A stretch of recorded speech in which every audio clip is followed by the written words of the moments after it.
Om Namah Bhagavate Vasudevaya. Om Namah Bhagavate Vasudevaya. So we're reading First Canto of Srimad Bhagavatam, 18th chapter, text 23. Aham hi Christo Aramana Bhavadbir Arkaksha Atma Vagma Amo Atra Yavan Naha Patanti Atma Samamam Patritranas Tata Saman Vishnu Yatim Vipaschita Aham hi Pristo Amano Bhavadbir Akakshatma Bhagmamo Achayavan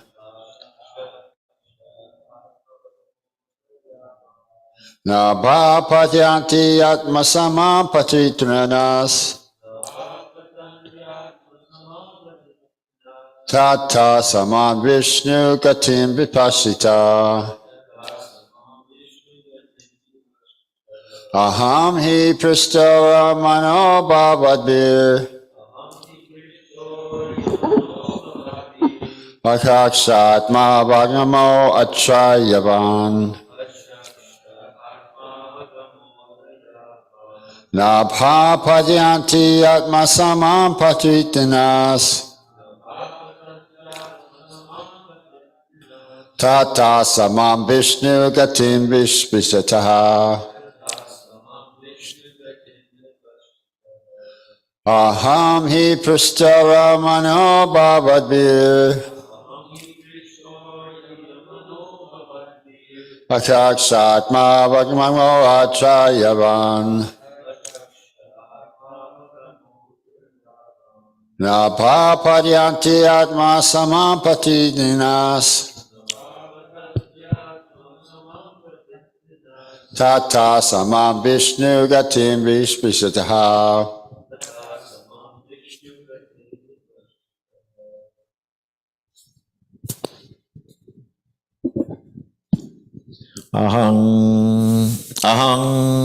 Ahang hi Pristor Yamano Bhavadbir Aham hi Prista Ramana Bhavadbir Achaksha Atma Vagamotra Yavan Achakshatma Bhagamo Achayavan Nabha Patantyatma Samang Patatrinas Nabha Padyanti Atma Samam Patrininas Tata Samang Vishnu Gating Vipaschitaha Tata Samam Vishnu Gatim Vishpitaha Aham hi Prasta Riyamanavadbir Aham hi Prista Ramano Bhavadbir Achakshatma Vagamhota Yavam Achashmatma Bhagmago Achayavan Navapatantyatma Samam Patatrinas Nabha Padyanti Atma Samam Patritinas Tata Saman Vishnu Gatim Vipaschitaha Tata Samam Vishnu Gatim Vishpachitaha Aham hi Prishto Yamono Bhavadbir Aham hi Prishta Ramano Bhavadbir Achaksha Atma Vagamotra Yavam Akakshatma Bhagamo Achayavan Navapatanti Atma Samam Patritinas Nabha Padyanti Atma Samam Patritinas Tata Samam. I lost the last line. Tata Samam Vishnu Gatim Vishpitaha Tata Samam Vishnu Gatim Vipaschitaha Tata Samam Vishnu Gatim Vishpitaha Aham hi prishto yamano bhavadvir Aham hi prishto ramano bhavadvir. achakshatma vagamotra yavan Ramano achayavan. nabhapatanyatma patatrinas Nabhapatyanti atma samam prachitinas. tatha samam vishnu gatim vipaschita. Tata samam vishnu gati vichitaha. Krishnor yamano bhavadvir Aham hi prishto ramano bhavadvir. achakshat atma vagamotra yavan Akakshatma vagmamo achayavan. nabhapatantyatma samam patatrinas Nabhapatyanti atma samam prachitinas. tata samam vishnu gatim vipaschitaha. Tata samam vishnu gatim vishvitataha. Aham hi prishto yamano bhavadvir Aham hi pristo ramano bhavadir. chakshatma vagamotra yavan Akakshatma bhagamo achayavan. nabha patantyatma samam patantrinas Nabha priyanti atma samam patritinas. tata samam vishnu gatim vipaschitaha. Tata samam vishnu gatim vishvitaha. Ahami prishto yamano bhavadvir Aham hi pristo ramano bhavadir. achaksha atma vagamotra yavan Akakshatma bhagamo achayavan. nabhapatantyatma samam patatrinas Nabha paryanti atma samam patritinas. tata samam vishnu gatim vipaschita. Tata sama vishnu gatim vishvitaha. Was that everybody chanting? Anyone would like to chant online? Or is that everyone?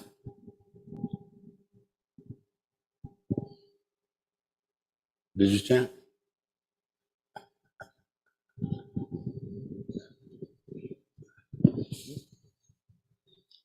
Aham hi prishto rayaman bhavadvir Aham hi prista ramano bhavadir. achakshatma vagarchit yavan Akakshatma bhagamo achayavan.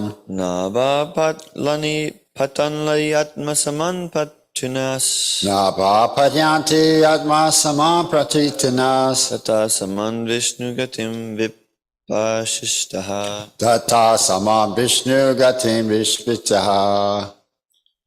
So we'll do the word by word synonyms. Aham, my humble self. He certainly. Krishna, asked by you. Aramanaha, as powerful as the sun.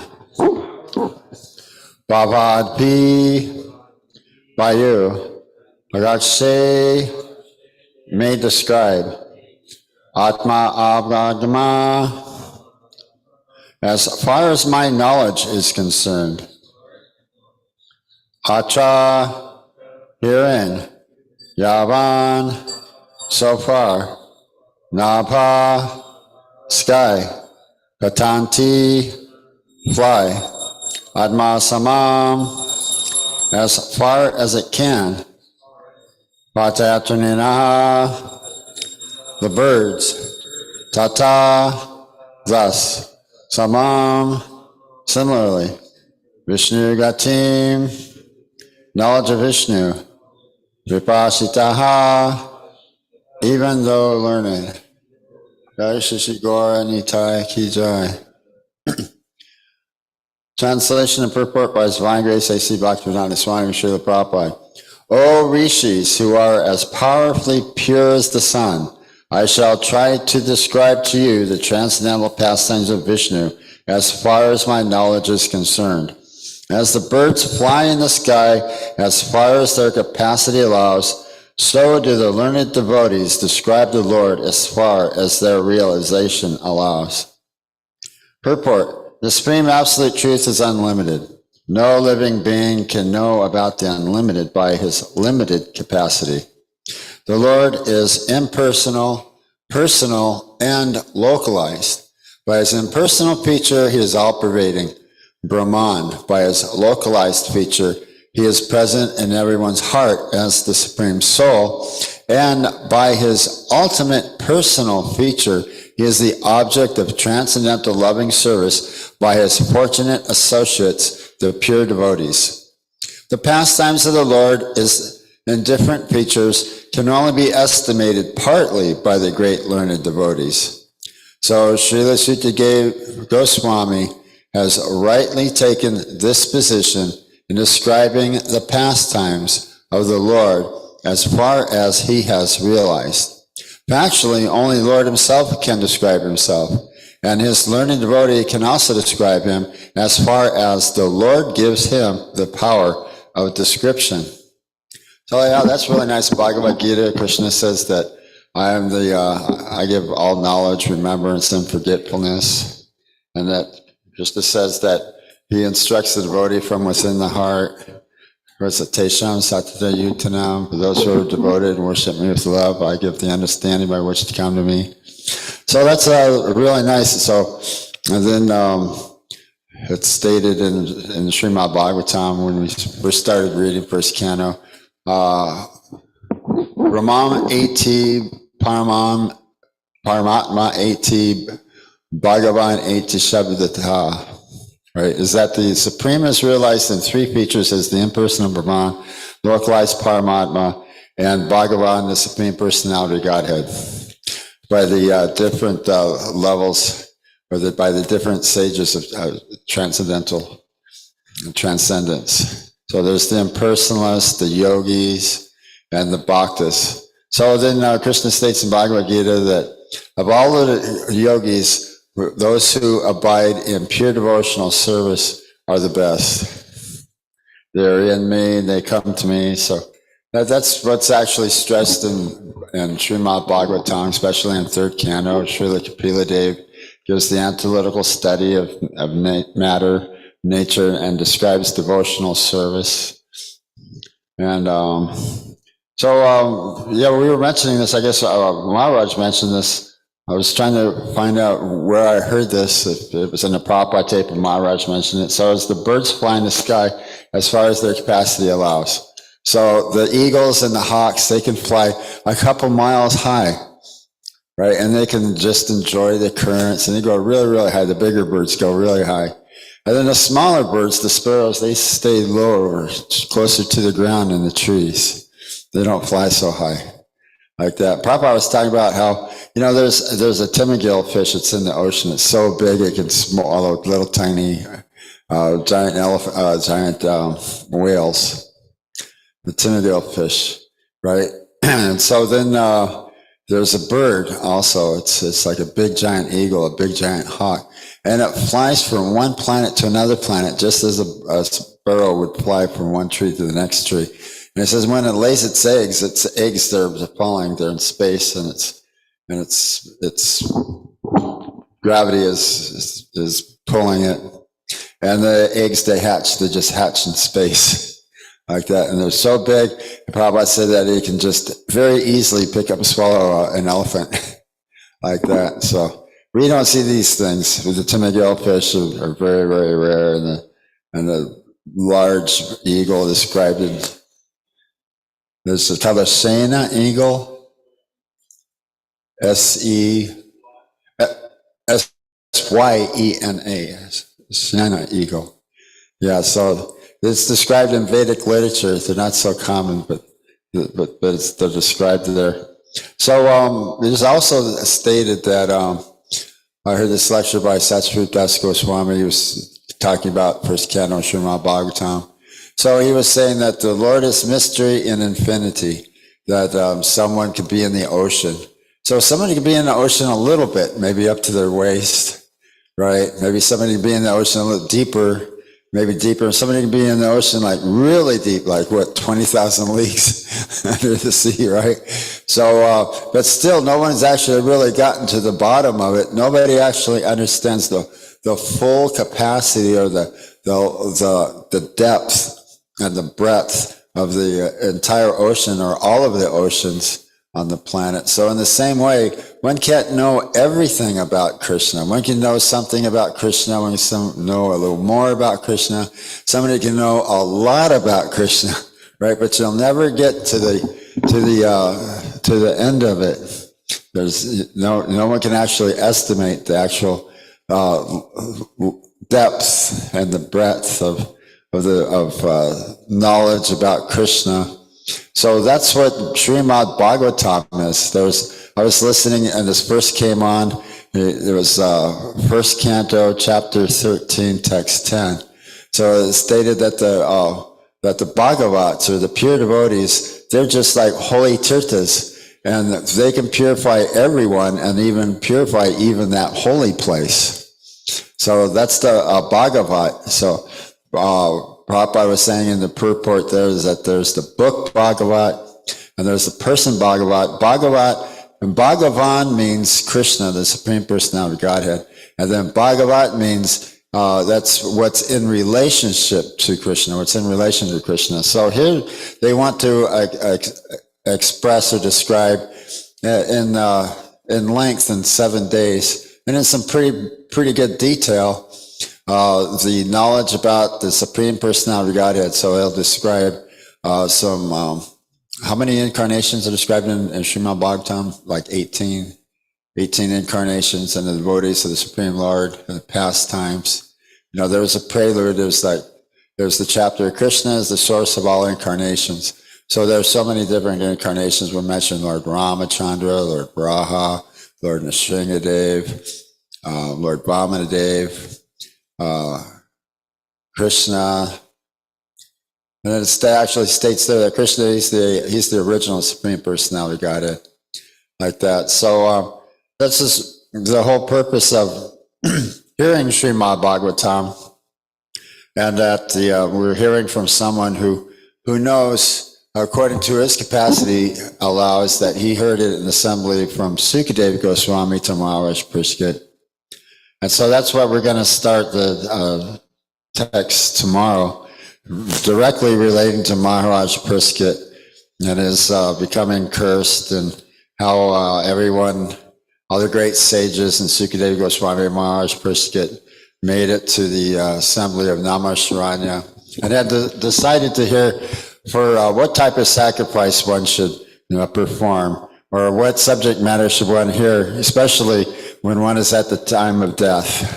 So Prabhupada was saying, who can say they're not on the threshold of death? Everyone is on the threshold of death. There's no guarantees. In fact, Maharaj Prishkit had more of a better guarantee than we have, because he knew that he was going to die by the snake bird in 7 days. We don't even know if we have 7 more minutes.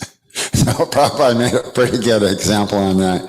So he was stating that the holy places of pilgrimage are there for the purification. Prabhupada says, so the ordinary person, he goes there because he commits sinful activities, just like in Western religions. They perform some atonement, right? Then again, commit the same sinful activities again. So Prabhupada was saying there's so many different places of pilgrimage. He was saying Harwar and Ramakesh, and he mentioned so many different places. I think Ramaswar, so Ramakeli. He mentioned so many different places like that. So he said, but so this relates to what we kind of heard yesterday too, is that the Bhagavats, they purify even the Ganges. So the Ganges, when it first came into the material world from when Lord Vamanadev kicked a hole in the coverings of the material universe, and all the Ganges water surrounding the Mahatattva around Mahavishnu. It's described as it touches the lotus toe, the lotus feet of Mahavishnu, and now it comes in, it pours in through the hole in the coverings in the universe from when Lord Rochandev kicked the hole in it.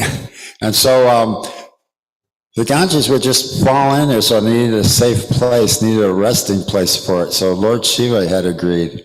So here, yesterday's verse, it was explained like that. Lord Brahma had arranged for the Ganges to come and flow on the head of Lord Shiva, and then that way they're gladdened, they're enlivened.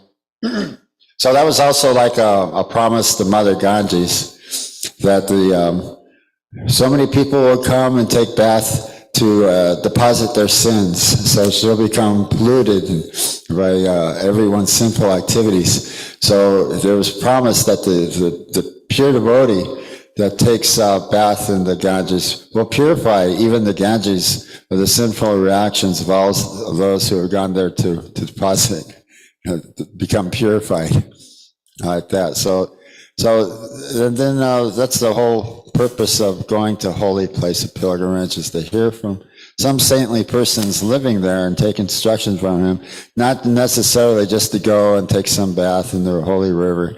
Prabhupada said, and then they buy some medal, they buy some souvenir that says, oh, I've been to such and such holy place.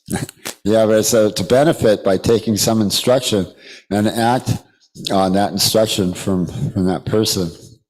So did somebody mention this in class the other day, that somebody brought their child, their son, to Mahatma Gandhi and said, tell him to quit eating sweets. He said, okay, come back in a week, right? And so he told the child, okay, stop eating sweets. And he said, well, how come you had somebody come back after a whole week? He said, well, I had to practice what I preach. So that's our Krishna conscious movement, the ISKCON movement, is that, we practice what we preach. So it might be a tall order, but engaging in the positive capacity, the positive engagement of devotional service, engaging the sense in devotional service, then the senses become ineffective as the broken fangs on a snake, like that. So you got to watch the mind just as if you watch a poisonous snake, or the senses have the senses bridled by the process of devotional service, so you don't have any capacity of engaging in unrestricted sense gratification. And so that's our process. And then engaging in devotional service with the purified senses, the purified mind. So there's purity of the mind, purity and chastity of the mind, purity and chastity of the body. Taking only Krishna Prasad, chanting Hare Krishna, like that, rising early in the morning. This is in the verses in Srimad Bhagavatam about Lord Vamanadev, the dwarf Brahmin. So one rises early in the morning on the instruction of the spiritual master and begins to chant the Vedic mantras and offer and praise and respect the spiritual master. Trisanga, chant the Gayatri mantra 3 times daily in morning, noon, and evening, like that. So then the brahmachari is submissive. He collects alms for the spiritual master and brings back everything that he has collected. He only takes prasad only when called by the spiritual master to take prasad, like that. So if the wife of the spiritual master is young, then the brahmachari does not allow her to give her motherly affection or to apply lotions or oils to his skin, like that. So there's so many different instructions there, Lord Vamanadev. And that's really the whole purpose and narration of Srimad Bhagavatam, is to explain specifically these incarnations of Krishna, and the devotees of Krishna. We read about, I believe I mentioned this so many times, how King Ambrish, he defeats Durvasa Muni just very simply and easily, just by being a bhakta, just by being a devotee. Durvasa Muni conjured up a big, giant, fierce demon to kill Ambrish Maharaj because Durvasa Muni was offended. Durvasa Muni can give great benedictions, and he can also give great curses. So Vishnu sent his Sudarshan Chakra came after Durvasa Muni to protect his devotee. And so Durvasa Muni, by his mystic potency, at travel at a speed of mind, just trying to stay one step ahead of the Sudarshan Chakra, he went to the Vaikuntha Lokas and went to the lotus feet of Narayan to ask him for forgiveness, to save him. And he was saying, well, my hands are tied on this. I'm bound by my devotees' love and affection and by his devotional service. I can't even really repay them. So, Krishna says that to Gopi. He says, I really can't repay you for your service and your affection. So, that's Krishna's indebtedness. So he says, but you have to surrender to the devotee whom you have offended. In that way, the devotee is actually more powerful than the Lord himself. So Durvasa Muni heads back again and begs forgiveness of Ambrish Maharaj. Well, Ambrish Maharaj, he just simply thought that maybe perhaps he may have committed an offense like that. So all these things are cleared. So that's the power of a devotee. Prabhupada was saying, they said, someday I will tell you the power of the power of a devotee, like that. So it's not some magic mystic tricks, make some gold. Prabhupada was saying that I didn't come to America and make some gold and gives you some word jugglery, some nonsense and go away. He said, I gave you the real thing, and so many people are coming now. As the Krishna consciousness movement is taking effect, and we're opening more centers and temples, and we're distributing books. So the Krishna consciousness movement is taking effect because I didn't give you some other thing like that, some other rascals, some other process. So this is the authorized process in the disciplic chain of succession. Is authorized from Krishna himself, Lord Brahma, and Narada Muni. So we study so many different things here in the Srimad Bhagavatam, discussing setting up the history of Srimad Bhagavatam, who Maharaj Parikshit is. He's the grandson of Arjuna, the son of Abhimanyu and Uddara. And so Asvatthama had sent the Brahmastra weapon. Krishna saved Maharaj Parikshit from within the womb. And Srila Vyasadeva was not satisfied after compiling the Vedanta, which is very voluminous, the Rig Veda, the Atharva Veda, the Sama Veda. I always miss one. But anyways, the Yajur Veda, like that. So, and then, so Narada Muni, he's the spiritual master of Vyasadeva. He explained that, well, you need to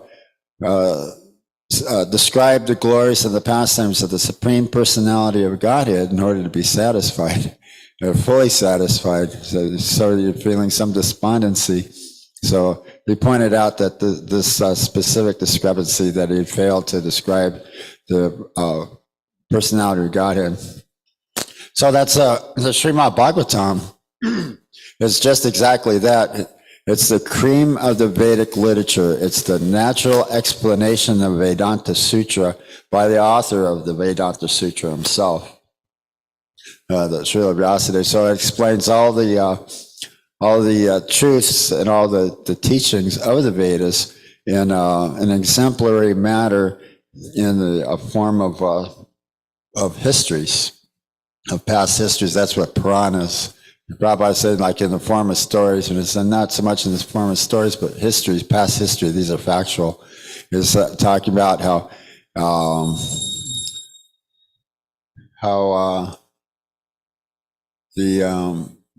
in the town of Kanchi Kuba, right? Prabhupada says there's still this place. It's still there today. This town, Kanchi Kuba. There was a pure Brahmana by the name of Jamil. Like that. So it says, so we know about this history of Jamil, and Jamil only went to Hardwar, that place, that's still there. hardware. So these are specific histories, geographical locations, which are described. Jai Gauranitai Ki Jai. You have a question or comment?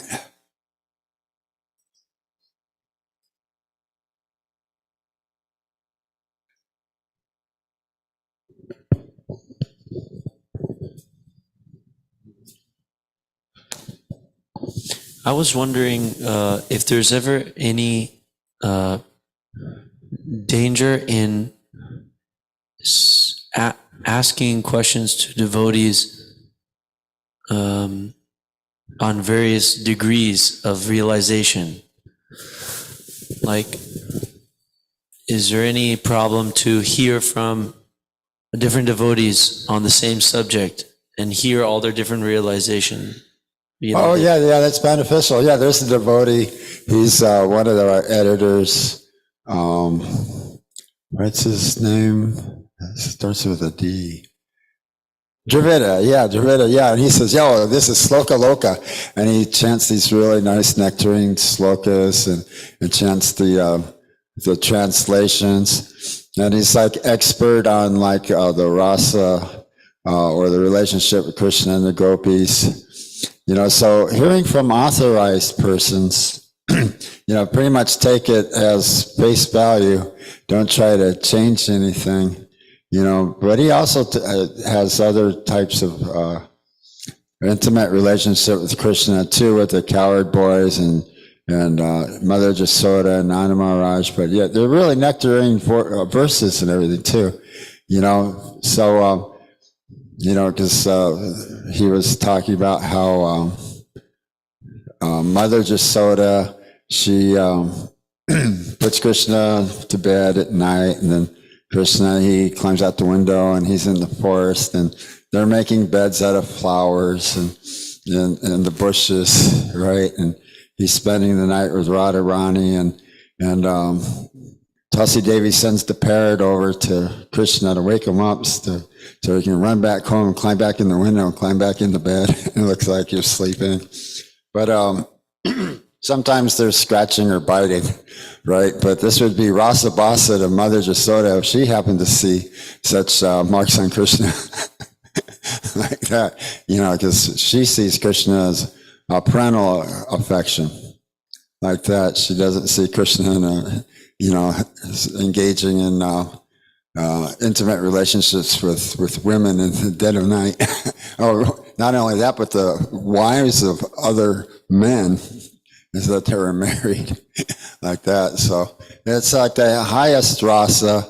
Materially in the spiritual world, it seems like the lowest thing, but it's the highest rasa. So you hear these things, but you pretty much take it for this face value. Don't try to speculate, or try to make something out of it that isn't. Prabhupada was talking about unauthorized paintings. There's some of these Persian paintings or unauthorized paintings of like Krishna with Radharani and like Kama Sutra type poses. So this isn't wanted. This isn't such a nice thing. It's not authorized. But but yeah, you can hear about Krishna. You can describe Krishna. As far as your realization goes, so we have Krishna book, and these things are described in Krishna book. The teachings of Krishna, the talks of Krishna Rukmini, like that. So, there's like when Krishna, he stole the garments of the gopis. They were only like 7 years old. Prabhupada saying that 7 years old boys aren't actually really sexually inclined, or they're not specifically really lusty. In fact, the cowherd boys, they're hiding in the trees. They're kind of like laughing, like this, right? So, but it was to fulfill their desire because they want to have Krishna as their husband. So, all these different things. They're Krishna killing the demons in the forest, sporting with the cowherd boys. We had in 10th canto of Srimad Bhagavatam, they were discussing Krishna killed Putana kicked the cart really easy. And made the ghost in the cart demon, go away.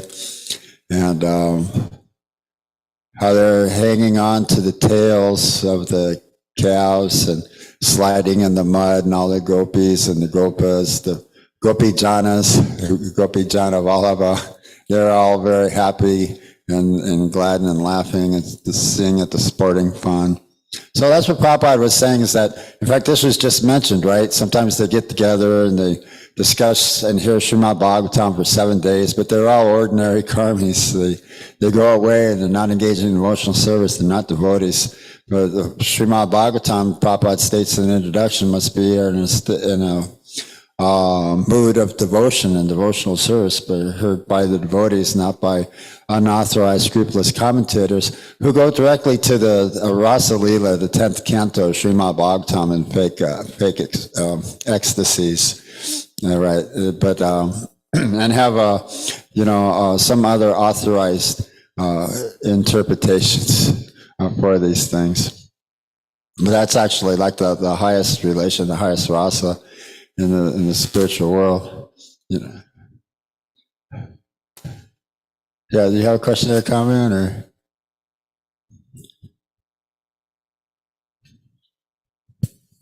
Yeah, I have a question, Prabhu. Well, there was something I thought of in relation to Magadari's question. As far as like hearing different realizations from different devotees, the Lord Krishna, he reveals the pastimes in relation to whatever rasa that devotee is, a part of. For instance, like the Govardhan Hill pastime. Some of our acharyas, they've explained how like a giant form of Krishna appeared on top of Govardhan Hill. And then other acharyas, they didn't see that because that's not their ras to see that. It's not like according to their loving capacity of Krishna for that to be revealed to them. So similarly, in like all of the pastimes of Srimad Bhagavatam, it gets revealed, a little differently to different acharyas. So it's explained that the more bona fide,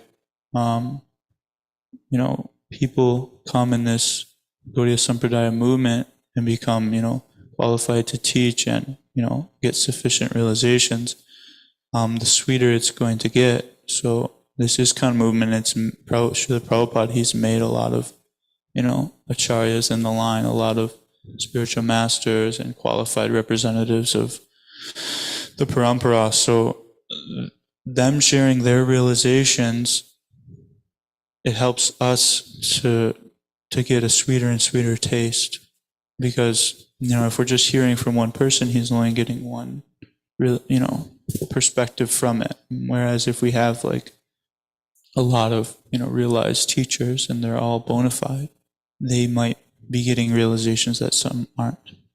So this is very helpful. Yes, that's a nice comment. Yeah, that's a nice detail to point out. I do have a question in relation to the holy places, though, that I was wondering about. So it said that the Supreme Personality of Godhead is complete and perfect, and in this way, and everything emanating from him is also, whole and perfect. So I was wondering, like, the Lord, he's non-different than his paraphernalia, he's non-different than his name, he's non-different than his pastimes. So how is it that a tirtha, a holy place, can be contaminated by an insignificant jiva soul? Yeah, that's Krishna's arrangement. It's not really contaminated, but that's Krishna's arrangement. Glorifies the devotee, that the pure devotee, he'll come there. Because in a way, the pure devotee is being a representative of the Lord, is as good as the Lord himself, because he doesn't do anything that's not in relationship with his service to the Lord. So he's just as pure as the Lord can be. So Krishna works through him. He works through the pure devotee. That's Krishna's arrangement. That's what Krishna wanted. But yeah, I would kind of think, because it's not different from Krishna's place, his abode. When we went to Mayapur, they were describing the deepest of the islands. That's pretty much the same way in Vrindavan, going around Govardhan Hill, and there's Shamakund and Radhakund are there. They're shaped like a peacock, like that, where the Shamakund and the Radhakund is, and different areas of Govardhan Hill. But it's explained that these are eternal tracts of land. It's not, it's visible in the material world, like the Gokula Vrindavan and the Goloka Vrindavan, and also the 7 islands of Mayapur, like that. That it was stated. It was who was it? Brigamuni. I remember Maharaj. He corrected me on that. It's exactly who the great sage was, but he was eternal, and he, after the universal devastation, he was floating and submerging in the Garbhadak Ocean. So Krishna, he appeared, gave him the tract of land of Mayapur, of Navadvip. It's an eternal tract of land that's still present even after the dissolution of the material universe. It's the same thing with Vrindavan. So he gave him this land here for shelter, to take shelter. So it just wasn't submerging and just floating in the Garbhadak waters. So that's explained in Srimad Bhagavatam. It's the narration where Krishna appears on a palm leaf, and he wants to taste his lotus feet. Yeah, so what's up with the pure devotees and great sages? They're always after the nectar of my lotus feet. So what's that all about? so like that. So. Are there any other questions or comments, or we can end class there? Srimad Bhagavatam class, ki joy.